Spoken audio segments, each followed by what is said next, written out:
Itu siapa Pak? Pak, itu siapa Pak?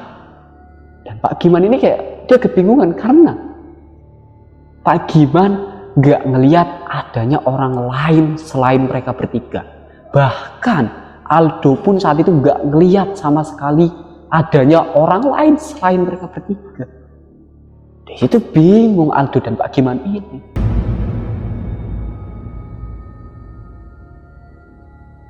Diarahin dari ujung kepala sampai ujung kaki. Aldo ini kayak orang yang penasaran gitu loh.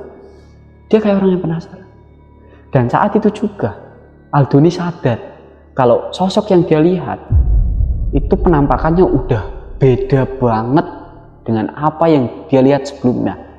Kalau yang dilihat sebelumnya, sosok itu mungkin kayak semacam sosok wanita yang wajahnya pucat dengan kondisi hamil besar. Namun saat itu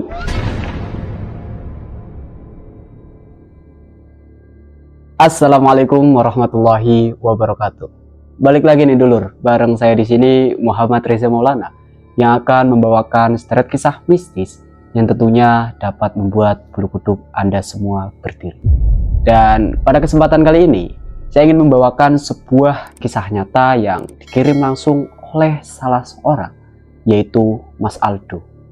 Nah, Mas Aldo ini merupakan seorang mahasiswa di salah satu universitas terkenal di kotanya. Dan bisa dikatakan Mas Aldo merupakan anak dari orang yang ya biasa saja. Karena ayah dari Mas Aldo itu merupakan seorang penjaga kubur sekaligus seorang penggali kubur. Sedangkan ibu Mas Aldo itu sudah meninggal dunia. Dan tentunya kalian sudah penasaran dengan kisah yang akan saya bawakan pada kesempatan kali ini. Tak usah berlama lagi, langsung saja kita mulai kisahnya.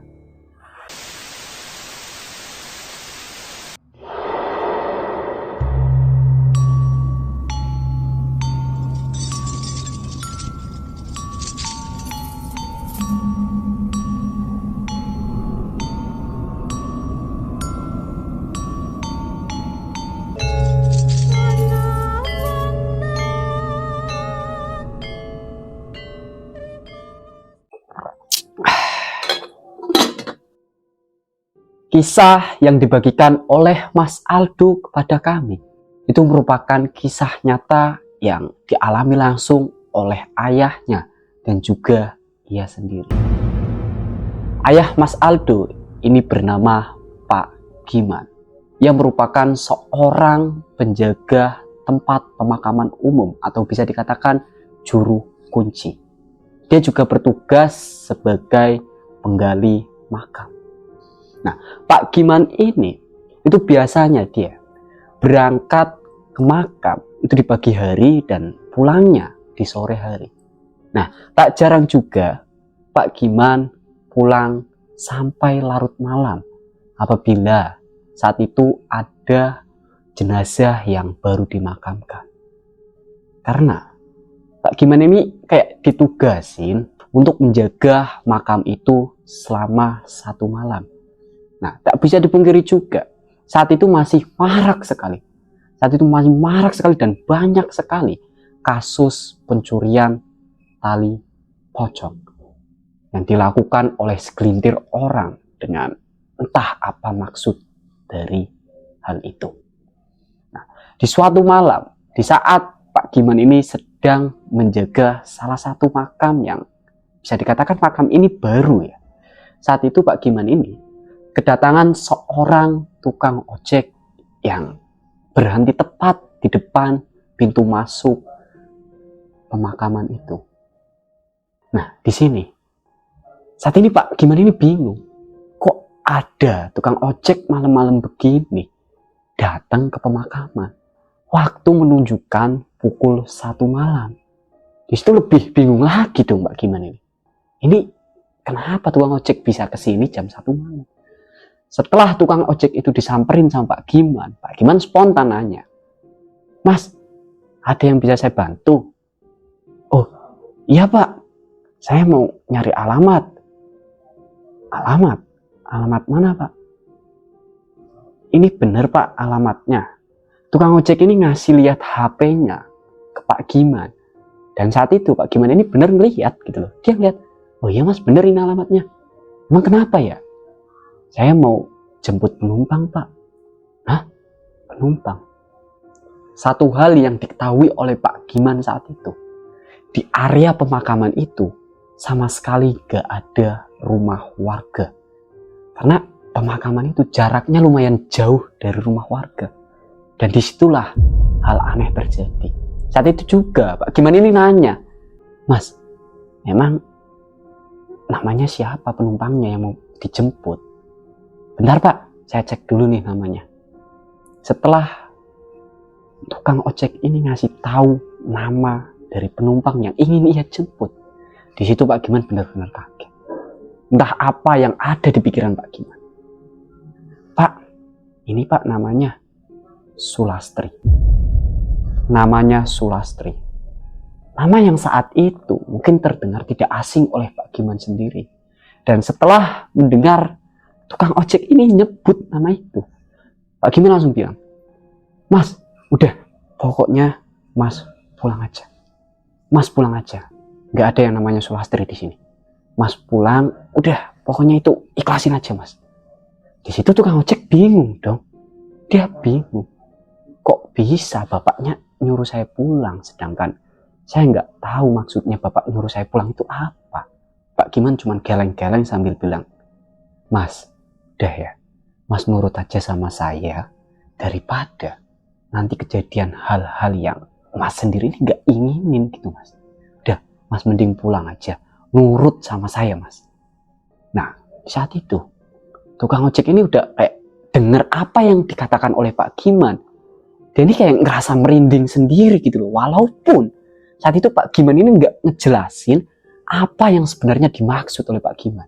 Tukang ojek ini langsung kayak, ya udah pak, kalau gitu saya pulang aja deh. Saya nurut sama bapak.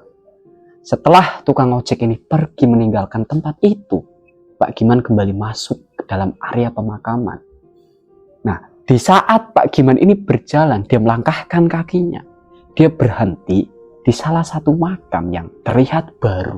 Di situ Pak Giman ini ngarahin senternya ke arah batu nisan. Dan inilah penyebabnya kenapa Pak Giman nyuruh tukang ojek tadi untuk pergi. Ternyata makam yang disenteri oleh Pak Giman dan jelas di situ tertulis nama Sulastri. Itulah penyebabnya. Pak Giman ini tahu kalau nama yang disebutkan oleh tukang ojek tadi itu merupakan nama dari jenazah yang baru tadi siang dimakamkan di situ. Dan itu juga yang menyebabkan Pak Giman malam hari itu juga bertugas di tempat itu. Ya tadi, untuk menjaga makam almarhumah Sulastri.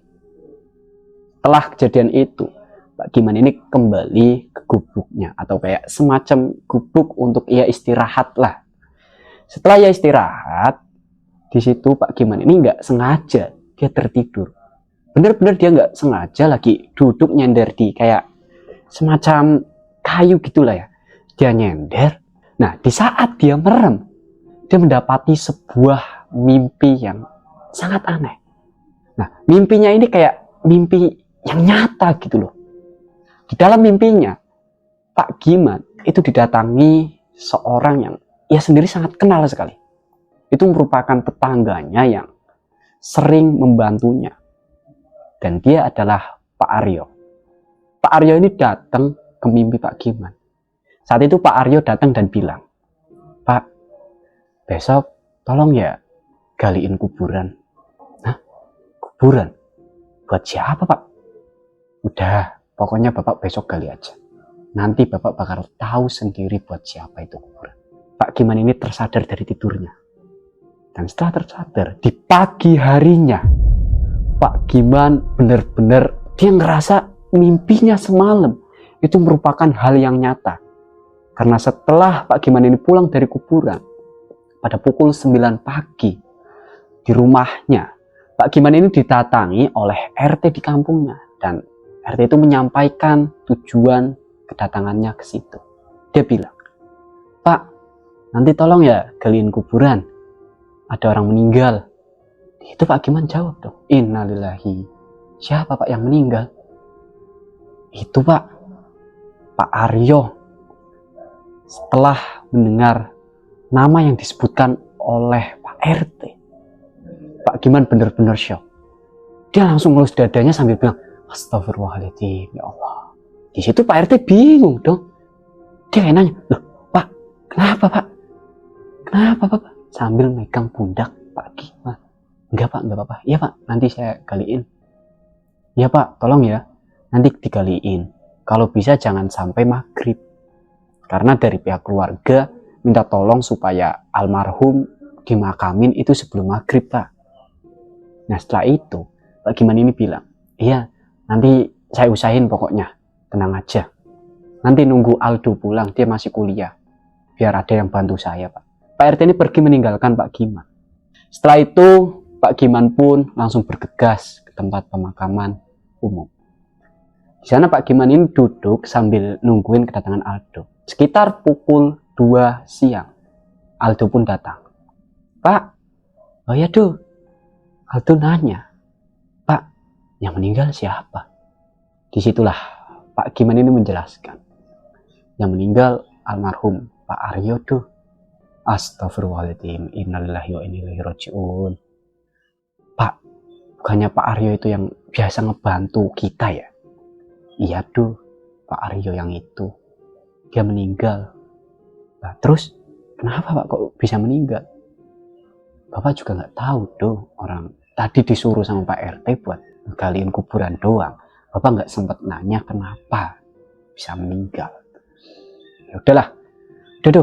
Pokoknya ayo kita gali karena keluarganya itu minta supaya dimakamkan sebelum maghrib. Nah, di saat Pak Giman dan Aldo ini sibuk menggali kuburan, saat itu Pak Giman juga cerita tentang apa yang dialaminya semalam. Dan karena Aldo ini merupakan orang yang polos, dia tidak terlalu percaya akan hal-hal yang sudah dialami oleh Pak Giman. Setelah selesai mereka menggali kuburan, Pak Giman ini langsung bilang ke Aldo, udah Do, udah cukup kayaknya. Bapak ke rumah duka dulu. Bapak mau ngasih tahu kalau kuburannya udah siap. Saat itu Pak Giman langsung bergegas ke rumah duka. Dan di sana Pak Giman ini bilang ke keluarga kalau kuburannya udah siap. Nah setelah itu almarhum Pak Aryo pun dimakamkan tepat sebelum adzan maghrib berkumandang.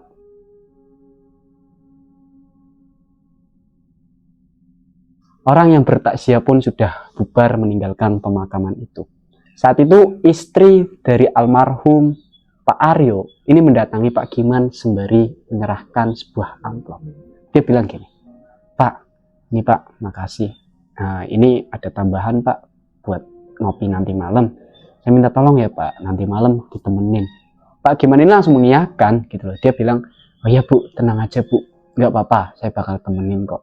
Lagipun almarhum suami ibu udah banyak banget ngebantu saya dan keluarga saya. Dan pastinya saya bakal nemenin Bu, tenang aja. Nah setelah itu, istri almarhum pun pergi meninggalkan Aldo dan juga Pak Giman. Saat itu Aldo bertanya ke Pak Giman, dia bilang gini, Pak, berarti nanti malam Bapak di sini ya? Ya Do, emang kenapa? Oh ya udah kalau gitu Pak, aku nanti malam ikut ya Pak. Soalnya besok juga aku libur Pak. Emang kamu nggak takut malam-malam di kuburan? Ah, enggak lah Pak. Justru aku malah penasaran. Bener nggak sih apa yang diceritain Bapak selama ini ke aku? Apa itu cuman Bapak ngarang cerita aja? Ya udah kalau gitu. Nanti malam kami ikut Bapak bermalam di sini. Malam pun tiba. Mereka berdua berada di tempat pemakaman itu. Saat mereka ini sedang duduk-duduk santai, tiba-tiba ada sebuah mobil ambulan yang berhenti tepat di depan pintu TPU itu, atau tepat di depan gerbang. Saat itu Pak Giman bingung. Dia langsung bilang ke Aldo, Duh, kok ada mobil ambulan Duh? Gak tahu Pak. Ya udah Duh, ayo kita samperin, coba kita tanya ada apa. Nah, ketika mereka ini mendekat ke mobil itu, nah dari mobil itu turun salah seorang supir ya, supirnya itu turun. Saat itu juga Pak Giman ini bertanya, Pak, ada yang bisa saya bantu? Nah, di situ sopir ini menjelaskan kalau dia itu mendapatkan tugas dari pihak rumah sakit untuk menjemput seorang ibu hamil di tempat itu. Di situ Pak Giman bingung. Bapak mau jemput ibu-ibu hamil. Pak, di sini itu nggak ada orang hamil, Pak. Lagipun kalau ada orang hamil itu di kampung no, sono no. Ini semua pemakaman, Pak. Mana ada orang hamil di sini? Ya, sopirnya ini kayak kekeh gitu loh, karena ini tugas dari rumah sakit. Dia cuma bilang, Pak, nih kalau Bapak nggak percaya, nih Pak, saya kasih lihat. Nih, alamatnya sama persis di sini, Pak. Bener kan alamatnya? Di situ Pak Giman ya ngeliat gitu loh. Iya bener. Dia juga ngasih lihat ke Aldo. Itu bener ya, Do? Di situ Aldo juga, oh ya bener ini kok Pak, ini alamatnya. Tapi mereka berdua kebingungan dengan siapa sosok ibu hamil yang dimaksud oleh sopir ambulan itu. Dan saat itulah Pak Giman ini bertanya gitu, Pak, emang kalau boleh tahu Pak, kalau boleh tahu, namanya siapa ibu hamil itu? Di situ sopir ambulan ini menjelaskan kalau nama dari ibu hamil ini adalah Kunti Sari. Benar, Kunti Sari. Pak Giman kaget. Dia kaget ketika mendengar nama itu. Sebelumnya dia mendengar nama Sulastri. Sekarang ada lagi namanya Kunti Sari. Dan yang kali ini, itu Pak Giman benar-benar paham banget. Dia langsung bilang sama sopir ambulan, Pak, udah gak ada yang namanya Kunti Sari. Pulang sekarang. Nurut sama saya. Daripada nanti ada apa-apa sama Bapak. Pulang, Pak. Ya, sopir ambulannya kekeh gitu loh. Karena ini tugas. Sekali lagi ini tugas. Tugas dari rumah sakit. Dia cuma bilang, ya gak bisa gitu, Pak. Orang, ini saya tugas dari rumah sakit. Kalau saya pulang, saya balik ke rumah sakit, tapi saya gak bawa pasien. Bisa dipecat saya, Pak. Gimana sih Bapak ini? Di situ Pak Giman juga bingung, harus menjelaskan yang bagaimana lagi. Nah saat itu Aldo ini penasaran dengan apa yang dibicarakan oleh mereka berdua atau sopir ambulan dan juga Pak Giman ini. Dia nanya ke Pak Giman, Pak, emang Kunti Sari itu siapa sih? Saat itu Pak Giman ini langsung kayak dia bilang gini, kamu gak usah ikut campur, udah diam. Jangan sebut nama itu lagi. Aduh langsung bingung. Loh, jangan sebut nama itu. Sopir ambulan ini kembali mempertanyakan. Terus ini gimana Pak? Saya harus gimana? Kalau saya pulang gak bawa pasien, saya bisa-bisa diomelin Pak sama atasan saya. Pak Giman ini berusaha untuk menjelaskan secara pelan-pelan. Gini Mas, saya jelaskan. Tapi kamu jangan kaget ya. Iya, Bapak jelaskan aja ke saya supaya saya punya alasan buat laporan ke rumah sakit. Dan saat itu juga Pak Giman menjelaskan siapa sosok Kunti Sari itu. Saat itu Pak Giman ini mengatakan bahwa sosok Kunti Sari itu sebenarnya namanya adalah Sari. Jadi merupakan remaja. Usianya mungkin sekitar 22 tahun. Sekitar 22 tahun. Nah, dia meninggal karena menjadi korban pembunuhan. Posisi meninggalnya itu pada saat ia mengandung sekitar 8 bulan. Dia ini dibunuh oleh pacarnya sendiri. Lantaran pacar dari Sari ini tidak mau bertanggung jawab dengan anak yang dikandung oleh Sari. Sebuah kisah yang sangat naas sekali dialami oleh perempuan itu. Saat itu, Sari ini meninggal dan ia baru ditemui 2 hari setelah dia hilang. Dengan kondisi yang sangat mengenaskan sekali. Dia meninggal dengan posisi perutnya. Perutnya itu dibelek sama pacarnya sendiri. Kasus ini diungkap oleh kepolisian dan pacarnya ini ditangkap. Setelah itu, Sari ini dimakamkan di pemakaman itu. Saat itu juga Pak Giman ini bilang, Mas, kalau Mas nggak percaya dengan apa yang saya ceritakan, ayo Mas ikut saya, kita datengin makamnya. Nah dari situ sopir ambulan ini langsung mengiyakan, oke Pak, kalau gitu ayo Bapak kasih tahu saya mana makamnya, kalau emang benar apa yang diceritakan sama Bapak. Nah saat itu juga Pak Giman ini melangkah masuk ke dalam area pemakaman. Dia kembali ya kayak mencari makam dengan senter yang ia bawa. Dia cari di belakangnya itu sopir ambulan dan di belakangnya lagi itu Aldo. Di situ dia cari sampai menemukan sebuah makam. Ini makamnya yang kayak udah lumayan lama gitu ya. Makamnya udah lumayan lama dan mungkin sudah tidak terlalu terurus gitu. Saat itu Pak Giman ini kayak ngebersihin batu nisannya. Dibersihin batu nisannya sampai terlihat nama. Ya, nama dari Sari.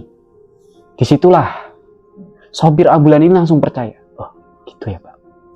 Ya udah Pak, kalau gitu saya percaya dengan apa yang dikatakan oleh Bapak dan apa yang diceritakan oleh Bapak. Ya udah, kalau gitu saya pamit Pak. Maaf Pak ya, udah ganggu waktu Bapak. Nah, disitulah Pak Giman ini ya cuman bilang, ya udah, Bapaknya hati-hati aja pulangnya. Udah, pokoknya istighfar aja yang banyak. Di saat sopir ambulan ini melangkah menuju mobilnya, mungkin sekitar jarak 5 meter dari mobilnya ya. Secara tiba-tiba, mobilnya ini sirenenya itu bunyi. Wah, di situ udah kayak Mas Aldo ini nggak karuan. Karena secara logika nih ya, Mas Aldo berpikir secara logika, itu nggak mungkin banget ketika kunci mobilnya masih dipegang oleh sopir. Dan jarak mobilnya itu 5 meter. Sirenenya bunyi gitu loh. Mas Aldo udah bener-bener bingung loh. Dia bilang ke sopirnya, loh Pak, kok bunyi sirenenya? Di situ ya, sopir ambulan cuma bilang, nggak tahu Mas, ini kuncinya di saya. Dia sambil ngasih lihat kuncinya, dipegang sob. Kuncinya dipegang. Lah kok bisa bunyi? Di situ juga sopirnya ini bilang kalau kondisi mobilnya itu masih off atau nggak ada mesin ataupun apapun itu yang menyala gitu loh. Di situ Mas Aldo bingung lah, kok bisa gitu? Setelah mereka mendekati mobil itu dan jaraknya dekat ya. Setelah jaraknya dekat sekitar setengah meteran, tiba-tiba sirene itu mati. Sirene itu tiba-tiba mati. Nah, setelah itu ya dicek gitu loh. Sopir ini ngecek bagian dalam mobil. Itu posisi ya, mobilnya ini belum dinyalakan gitu, masih dalam kondisi off. Setelah dicek semuanya, keseluruhan kelistrikan itu aman. Nggak ada gangguan sedikit pun. Dan setelah selesai ngecek mobil itu, sopir ini keluar, dia bilang ke Mas Aldo dan juga Pak Giman kalau nggak ada kesalahan di kelistrikan ataupun apapun itu nggak ada. Nah di situ satu hal yang sangat mengagetkan mereka bertiga terjadi karena mobil yang kondisinya off itu menyala, mesinnya menyala, lampunya menyala. Wah di situ udah nggak karuan, bener-bener Mas Aldo ini panik. Dia bilang ke bapaknya, Pak, ini gimana sih kok bisa mobilnya nyala? Gimana cerita? Di situ Pak Giman ini cuma bilang, udah, gak apa-apa. Pokoknya banyak-banyak istighfar aja doh. Banyak-banyak istighfar, berdoa doh. Berdoa aja, gak apa-apa. Ada sekitar 2 menit setelah mobil ini mati. Dan saat itu, Mas Aldo ini ngerasain suasana yang berbeda. Dia kayak ngerasain ada yang niup telinganya. Dan saat itu Mas Aldo ini kayak megang telinganya gitu loh. Dia pegang, kan otomatis setelah dia usap ke telinganya, dia madep ke kanan. Dan di saat dia madep ke kanan, sepintas ada sesosok yang serot, cepet banget. Di situ Mas Aldo udah bener-bener ngerasa, wah, ada yang nggak beres ini. Cuman dia cuman bisa mendem di dalam dirinya sendiri. Dia cuman bisa mendem. Dia nggak berani cerita hal itu ke Pak Giman ataupun sopir ambulan yang masih berada di situ. Dan saat itu juga ternyata ini suatu hal yang benar-benar ngeri dalam kisah ini. Aneh banget. Di situ sopir ambulan itu ngelihat dari kejauhan sesosok makhluk yang melangkah mendekati mereka bertiga. Di situ sopir ambulan ini bilang, "Pak, itu siapa, Pak? Pak, itu siapa, Pak?"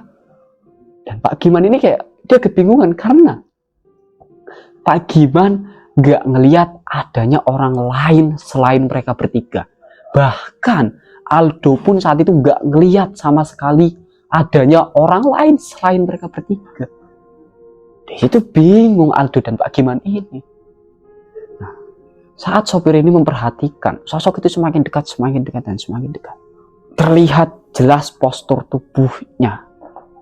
Itu merupakan seorang wanita yang gak terlalu tinggi ya, dengan kondisi perut yang membuncit. Namun, wajahnya ini benar-benar pucet banget. Saat itu, sopir ini kembali mempertanyakan hal itu. Dia kembali bilang ke Aldo dan juga Pak Giman, "Pak, itu siapa, Pak? Itu datang ke kita, Pak." Disitulah Pak Giman dan Aldo ini baru ngeh dan baru ngeliat sosok itu. Dia baru ngeliat. Nah, Aldo, karena dia baru pertama kali ngalamin hal mistis itu, dia langsung ketakutan gitu. Dia benar-benar panik sejadi-jadinya. Dia bilang ke bapaknya, Pak, itu Pak, siapa, Pak? Pak."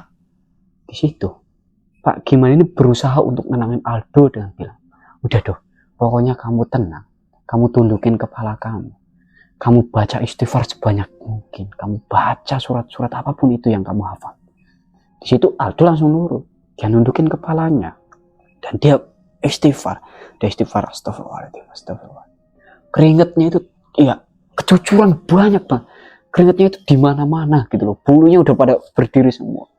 Sampai pada akhirnya, nah, sosok itu melintas di depan mereka bertiga tanpa menampilkan ekspresi apapun, dengan kondisi wajah yang sangat pucat sekali.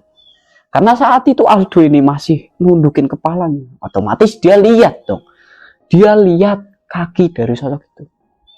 Dan yang dilihat oleh Aldo, sosok itu, dia berjalan tanpa menapakkan kakinya di tanah. Di situ Aldo udah benar-benar kayak, astagfirullahaladzim. Aldo ini benar-benar melihat sosok itu berjalan. Dan jalannya itu gak kayak tek. Sosok itu jalannya kayak melayang.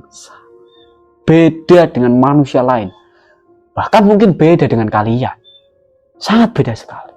Dan setelah sosok itu melintasi mereka bertiga, disitulah Pak Giman ini bilang ke sopir ambulan, "Tuh, yang namanya Sari. Sana, kalau mau dijemput, kalau mau dianterin ke rumah sakit." Sosok itu masuk ke area pemakaman dan hilang ditelan kegelapan. Di saat itu Pak Giman ini bilang gitu, "Itu yang namanya Kunti Sari. Kalau Bapak nggak percaya sama apa yang saya ceritain barusan, udah, sono, samperin, ajak ke rumah sakit kalau dia mau." Ya, sopirnya langsung ketakutan gitu. Dia langsung bilang, "Wah, enggak Pak, ampun Pak, ampun. Udah, saya mending pulang aja Pak. Urusan saya dipecat bodoh amat udah. Pokoknya saya takut Pak."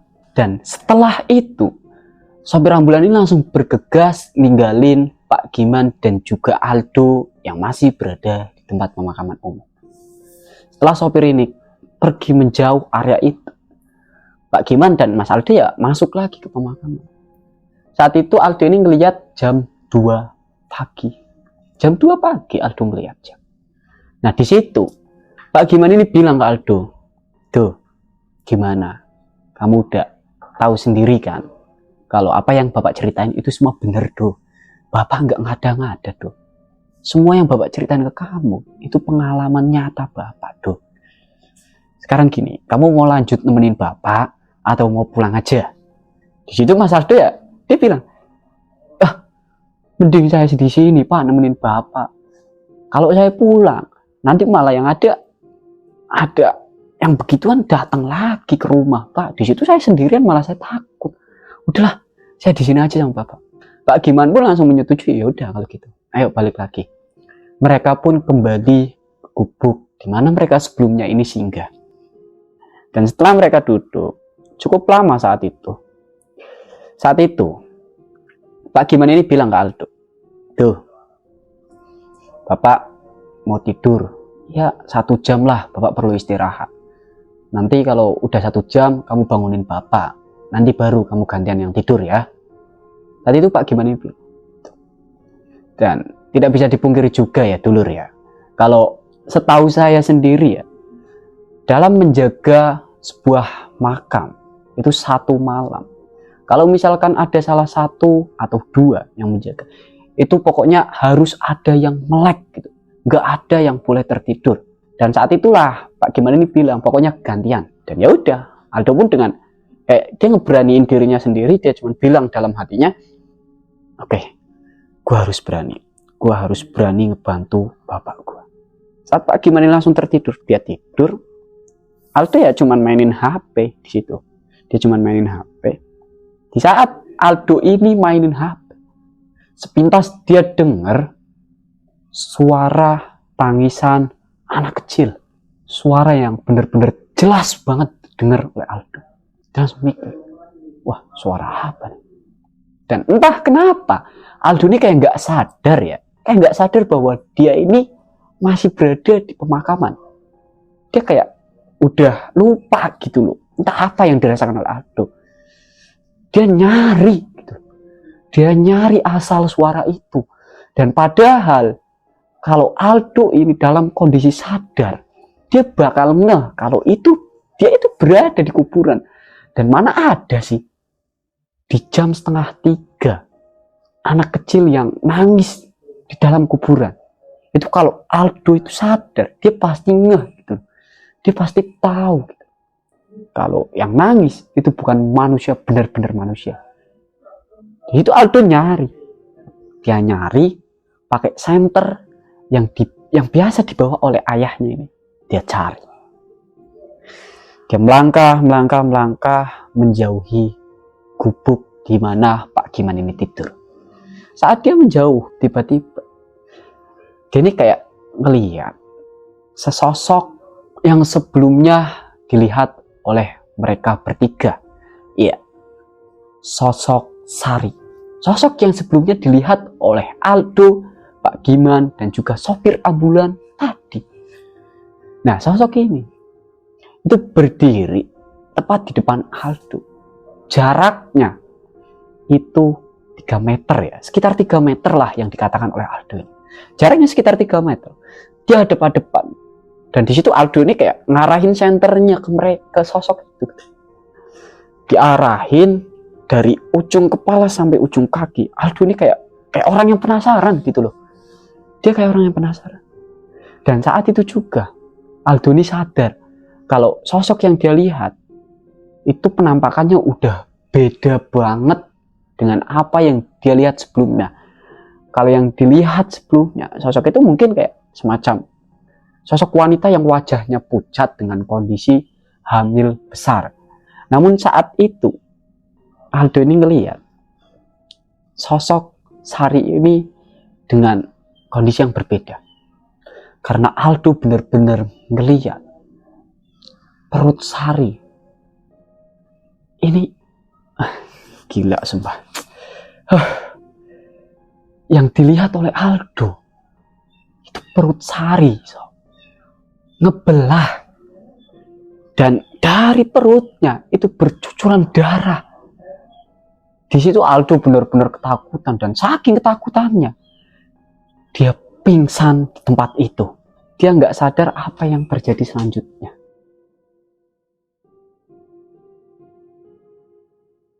Saat itu Aldo ini ditemukan oleh ayahnya sendiri, yaitu Pak Giman. Itu pada pukul 8 pagi. Dan posisi ditemukannya Aldo itu sangat jauh sekali dengan tempat di mana Aldo ini pingsan gitu. Karena Aldo ditemukan oleh Pak Giman itu tepat di samping makamnya Sari. Wah, di situ Aldo benar-benar kaget. Karena dia sadar kalau dia pingsan itu jauh banget dari makamnya Sari. Dan setelah diusut, Pak Giman ini mempertanyakan hal itu. Dia nanya tentang hal yang dialami oleh anaknya ini ke salah satu temennya, yaitu Pak Icang. Pak Icang ini ya teman dari Pak Giman. Udah berteman lama mereka berdua. Sedangkan Pak Icang sendiri itu sosok orang yang dikenal oleh warga sekitar atau mungkin luar desanya itu sebagai seorang paranormal ya. Bisa dikatakan seorang paranormal. Saat itu Pak Giman nanya ke Pak Icang, "Cang, gimana nih Cang anak saya Cang? Kok bisa dia kayak gitu?" Pak Icang ini mengatakan suatu hal yang benar-benar di luar dugaan Pak Giman. Karena Pak Icang itu bilang ke Pak Giman, "Man, anak kamu itu disukai sama si Sari, Man." Wah, di situ Pak Giman benar-benar kaget gitu. Kok bisa Aldo ini disukai sama sesosok yang bisa dikatakan demit lah.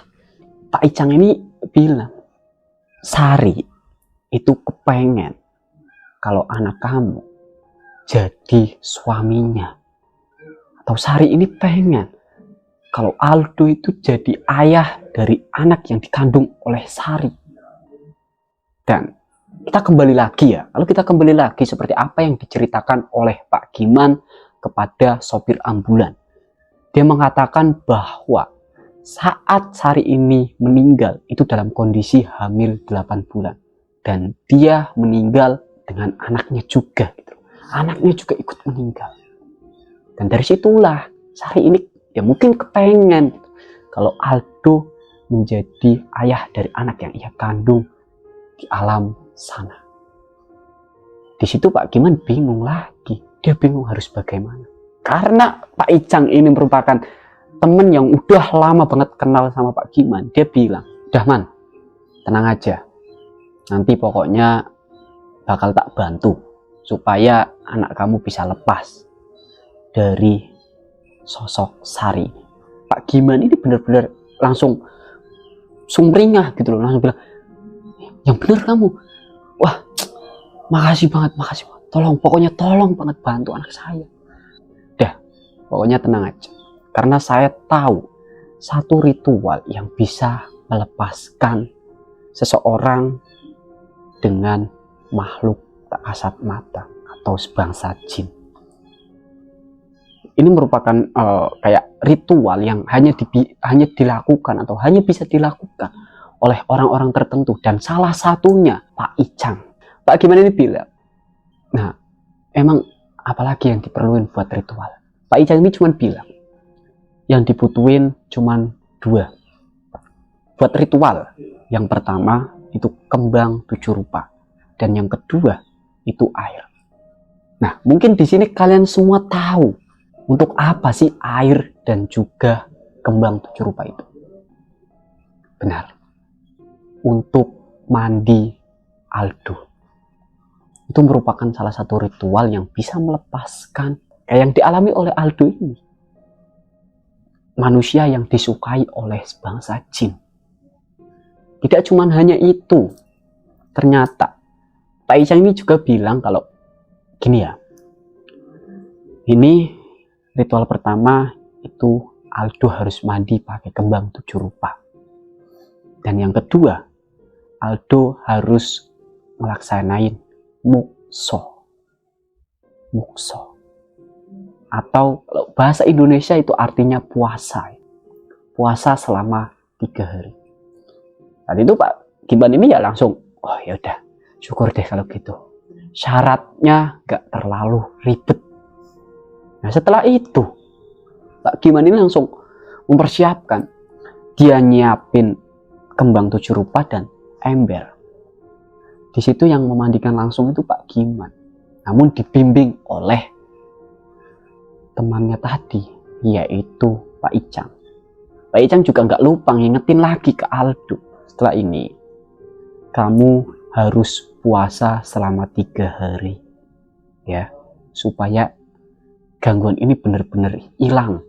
Benar-benar hilang dari tubuh kamu. Aldo ini karena memang benar-benar pengen gangguan itu hilang, dia langsung mengiyakan. Iya Pak, iya, pokoknya bakal saya lakuin. Yang penting saya nggak diganggu lagi. Setelah itu Mas Aldo pun melakukan puasa itu. 3 hari berlalu setelah Mas Aldo ini berhasil dan selesai menjalankan apa yang disuruh oleh Pak Ijang ini. Nah, setelah itu Mas Aldo ini kembali menjalankan aktivitasnya seperti biasa. Dan dari apa yang dia alami tentang serentetan kisah ataupun serentetan hal yang sangat mengerikan bagi hidupnya, dari situlah Mas Aldo ini benar-benar kapok. Bahkan sampai saat ini Mas Aldo ini udah nggak berani buat ikut ayahnya untuk menjaga makam baru. Dia cuma ngebantuin ayahnya kalau misalkan ada orang yang meninggal, dia bantuin buat gali kubur. Nah, dari situlah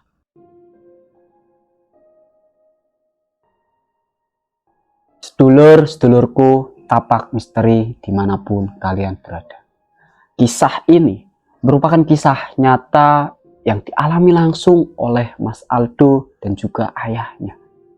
Dan dari kisah ini juga saya ingin mengucapkan banyak sekali terima kasih kepada Mas Aldo yang sudah menjadi contoh teladan untuk kita semua tentang bagaimana cara menjadi seorang anak yang berbakti kepada kedua orang tua, dan tentunya menjadi seorang remaja ataupun pemuda yang tak pernah mengenal gengsi dalam membantu keluarga. Mungkin itu saja yang dapat saya sampaikan pada kesempatan kali ini. Saya pamit undur diri. Assalamualaikum warahmatullahi wabarakatuh.